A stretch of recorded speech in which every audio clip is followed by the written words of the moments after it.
C'était une bien sombre journée au boulot. Tout commença lorsque je reçus ce mystérieux message. Tu veux plein de gros bisous sensuels et voir des filles faciles de ta région? Rejoins-moi mon gros loulou et clique sur ce lien. Putain de la salope! Intriguant. Détective Drake? Détective en tout genre? Qui est à l'appareil? C'est Bobby. Bobby qui? Bobby Goldie.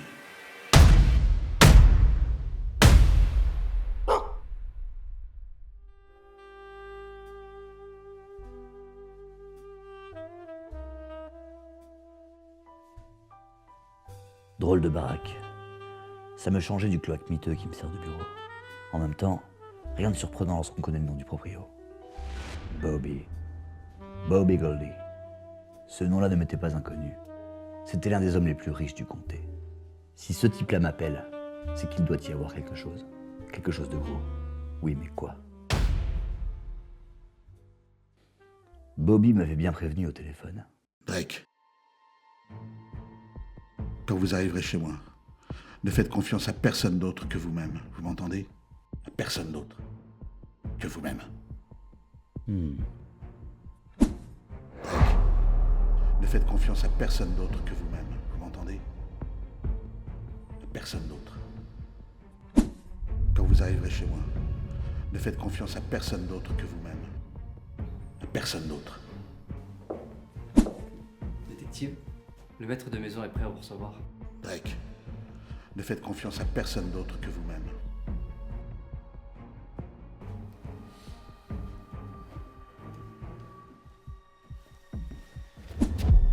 Vous m'entendez? À personne d'autre que vous-même.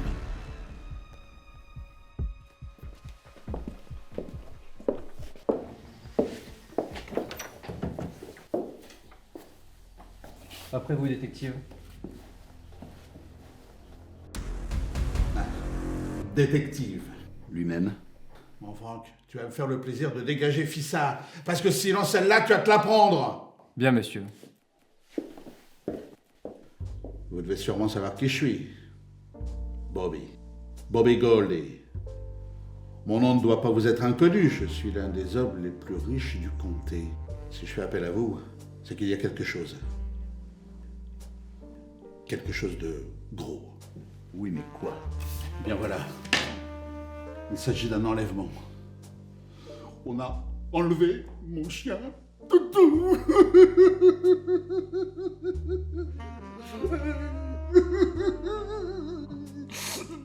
Les salauds! Ils me réclament une rançon de $500 000. Mais jamais, jamais vous m'entendrez. Jamais je ne céderai. Regardez. Regardez la tête de ce pauvre animal.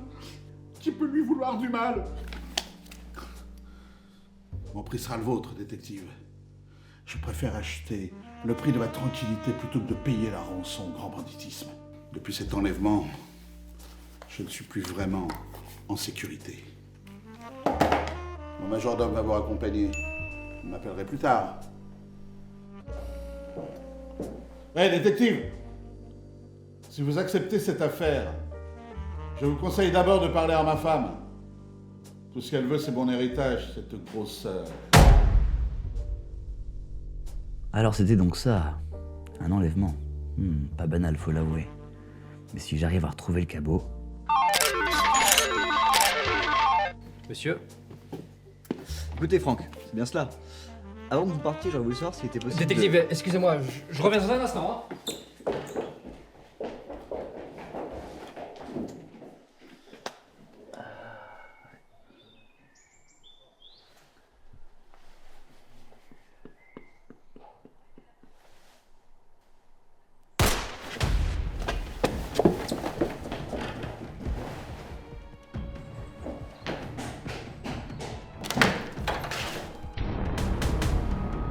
Bobby?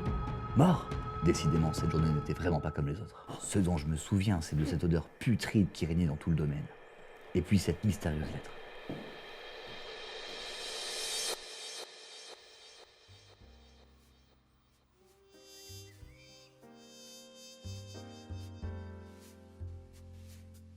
Qui pouvait bien en vouloir à Bobby Goldie? Et surtout, qui en voulait à Toutou?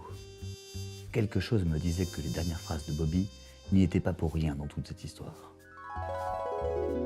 Je vous conseille d'abord de parler à ma femme. Tout ce qu'elle veut, c'est mon héritage. Becky Rose, la dernière femme de Bobby Goldie. Un sacré personnage, si vous voulez mon avis.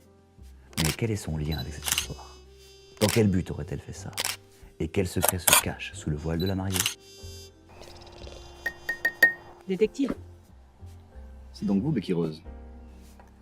Dites-moi, vous êtes au courant qu'on a retrouvé la dépouille de feu Bobby Goldie? mais forcément je suis au courant de son assassinat. On s'est croisés dans le manoir il y a quelques minutes. Vous êtes venu pour m'arrêter, puisque je vous dis que je n'ai rien à voir avec cette affaire, vous comprenez? Ma petite dame, je vous demande de vous calmer. Les questions ici, c'est moi qui les pose, capiche?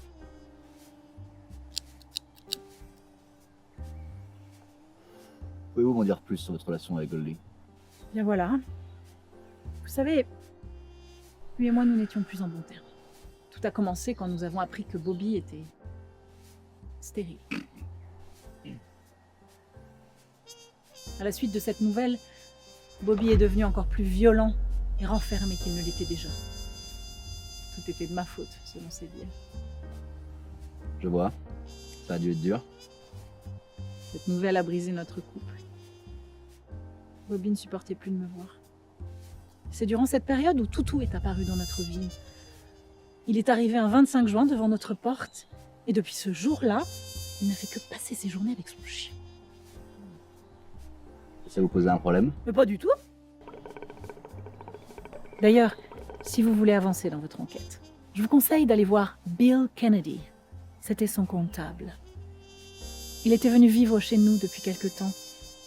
Un 25 juin d'ailleurs, si mes souvenirs sont bons. Peut-être qu'il vous en dira plus. Merci pour ces infos. Je vous tiendrai au courant de la suite des événements. Merci, détective.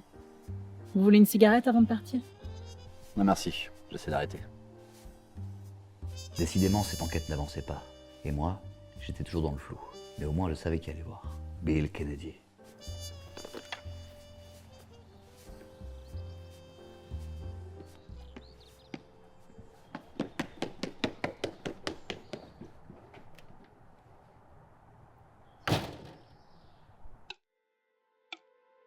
L'homme que j'avais en face de moi, c'était Bill. Bill Kennedy. Comptable de renom et meilleur ami de Bobby Goldie.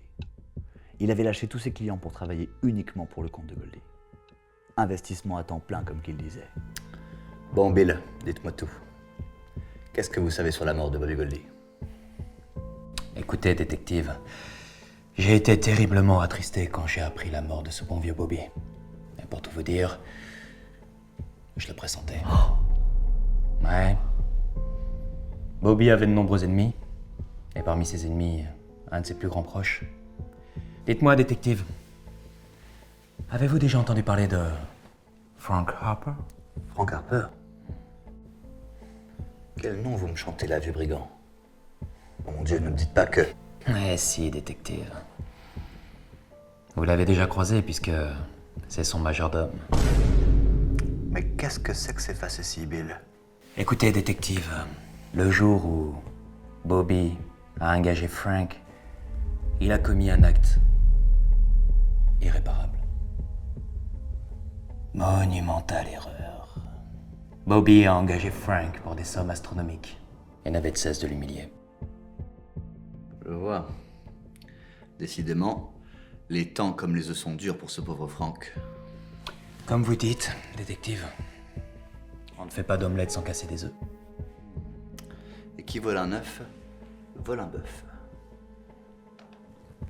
Et œuf qui roule ne masse pas mousse.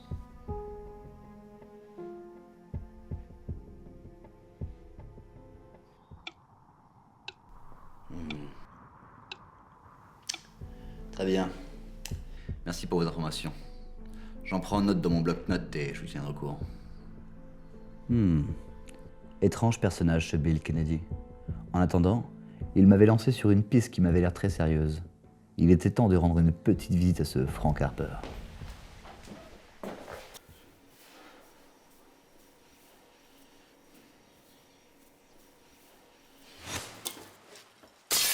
Qu'est-ce Tu vas parler, oui. Tu vas parler, pourriture. mais lâchez-moi, qu'est-ce qui vous prend? Ce qui me prend, espèce de serpillère à foutre, c'est qu'un sale type comme toi vient de me priver de 500 000 $ en butant mon client. Quoi? Mais qu'est-ce que vous... Te fous pas de ma gueule. Je suis au courant de tout. La poignée de main, le prix auquel Bobby est engagé, et la haine qu'il avait à ton égard. Ah, les salauds. Ils vous l'ont dit, hein? Ils cherchent à m'éliminer comme ça. Mais croyez-moi, détective, je n'y suis pour rien dans ce meurtre. À d'autres, Franck. Je me rappelle très bien de la scène de la séquence 2. Je t'ai attendu, tu t'es mis à courir, et quelques secondes plus tard, le bruit de la poudre a résonné. Écoutez, détective, si je me suis absenté ce matin, c'est juste que... Enfin, c'est assez gênant. J'ai, comme qui dirait, des petits problèmes au niveau du transit qui m'indisposent pendant certains moments de la journée. Enfin, je vais pas vous faire un dessin, quoi. Ce dont je me souviens, c'est de cette odeur putride qui régnait dans tout le domaine. Le salaud. Son alibi était parfait. Détective, si vous voulez continuer votre enquête, je vous conseille d'aller voir Bill Kennedy. Il est arrivé ici un 25 juin, je crois. Et on ne le voit que de très rares fois dans la journée. Il passe le plus clair de son temps dans ses appartements et personne ne peut y entrer. Vous trouvez peut-être vos réponses là-bas.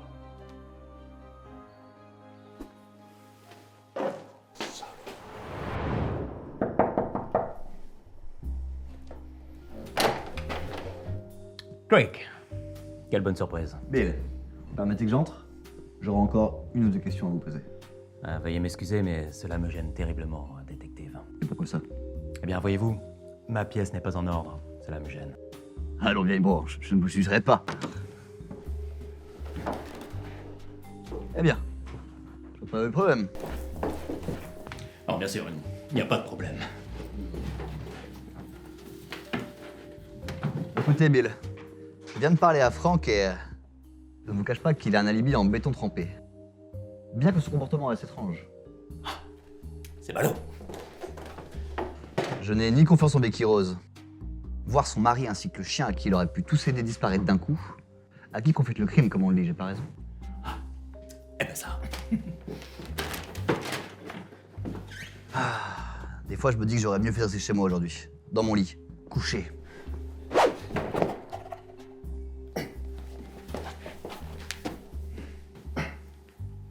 Excusez-moi. Eh bien, Drake, si vous voulez rentrer chez vous, je vous montre la porte. Attendez voir un peu, Bill. On m'a dit que cela faisait plusieurs années que vous viviez ici. Pourtant, on vous voit que de très rares fois, selon Franck. Qu'est-ce que vous avez à me dire sur ça? Écoutez, Drake, être le comptable de Bobby n'est pas une mince affaire. Je ne prends jamais de vacances. Jamais. C'est un investissement à temps plein. Et quand je dis temps plein, je veux dire...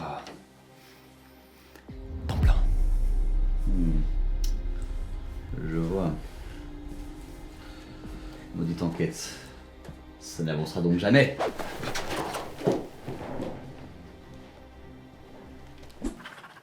Merci, Bill.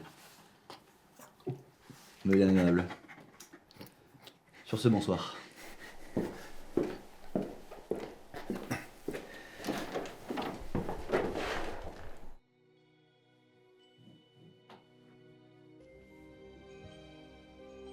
Monsieur, votre chambre est prête. Je vous souhaite une bonne soirée. C'est ça, mon bon Franck. À vous aussi. Connard. Bill voulait sûrement que je rentre chez moi. Mais pas question. Ce soir, j'allais camper près du tueur. Mais reste encore à savoir qui il était. Becky aurait pu tuer Bobby et le priver de son chien pour toucher l'héritage qui commençait à lui filer entre les doigts. Frank aurait pu assassiner son maître par pure vengeance de toutes ces années de souffrance. Quant à Bill, il ne respire pas l'honnêteté, je le sens. Bingo!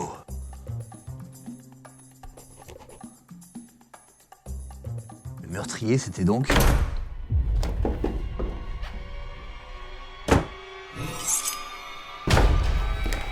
Détective? Qu'est-ce que vous faites réveillé en pleine nuit?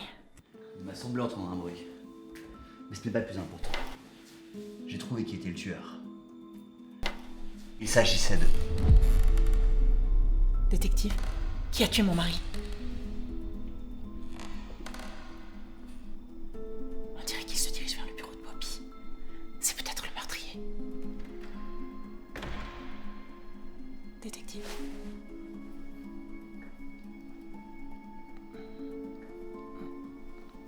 va peut-être y aller.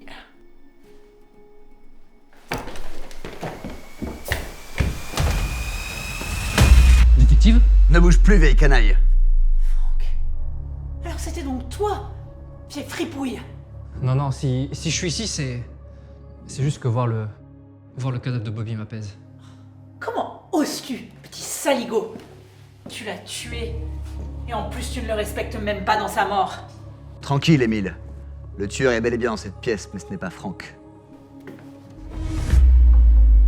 Toutou? Mais qu'est-ce que tu fais ici, vieux pépère à son papa? Ne vous inquiétez pas, il va vite nous le dire. Pas vrai, vieux cabot? Ou devrais-je dire... Bill Kennedy. Bravo, détective. Vous avez vu juste. Dites-moi, comment vous avez su que je joue un double jeu? Vous me prenez pour un jambon, Bill? Je ne suis pas né de la dernière pluie, vous savez. Vous vous rappelez cette petite balle rouge que j'ai trouvée dans votre appartement? Eh bien, c'est la même balle que l'on retrouve entre vos petites papates sur cette photo. À partir de ce moment-là, la conclusion était simple, Bill. Quand vous avez appris que Bobby ne supportait plus sa femme et n'avait plus personne à qui céder ses précieux petits dollars, vous avez débarqué dans votre joli petit costume. Et depuis, vous jonglez entre votre identité et celle de Toutou. Rapidement, vous vous êtes rendu compte que vous étiez sur la bonne voie, amadouant Bobby pour qu'il lègue tous ses précieux héritages à son gentil petit Kiki. Mais vous n'en pouvez plus d'attendre. Alors, vous avez prétexté votre propre enlèvement pour toucher ces 500 000 dollars. Cupide que vous êtes, mon coquin. Petit enfoiré. C'était mon pognon. Et quand vous m'avez vu, et que vous avez compris que j'aurais résolu cette affaire les doigts dans le nez, vous avez pris peur et tué Bobby Goldie.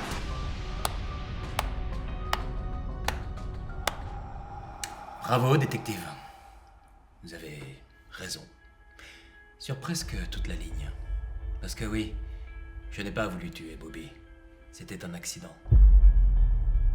Après votre départ, je suis allé voir Bobby pour lui dire de payer la rançon le plus rapidement possible. Je lui ai dit, je vais te ôter ton arme, un accident est si vite arrivé. Bobby, laisse-moi t'ôter ton arme. Un accident est si vite arrivé.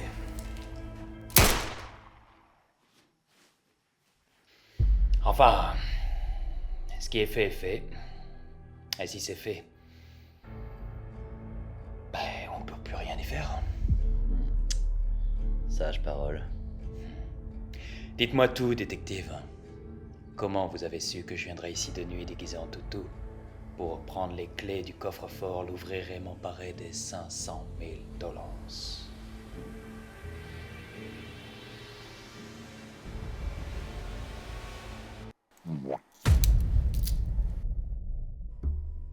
Quel drôle de type, ce Bill Kennedy. Maintenant, là où il est, c'est sûr qu'il ne va pas faire de vieux os. Quant à moi... Détective Drake? Détective en tout genre? Qui est à l'appareil?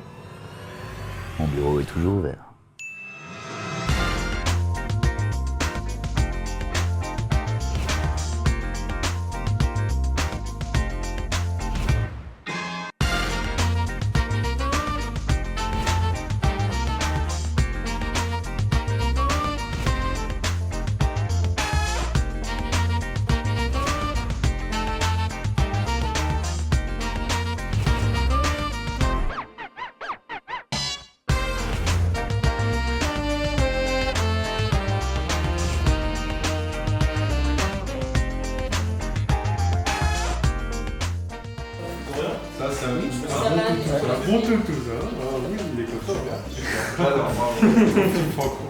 Tranquille, Emile. Le tueur est dans cette pièce qui fait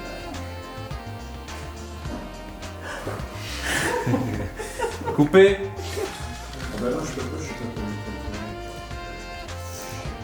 Annonce. 8A, scène 1, première. Bravo. On se met en place? Reste en place, c'est ce que je suis en train de faire. Ok. Désolé. On ramasse vite fait.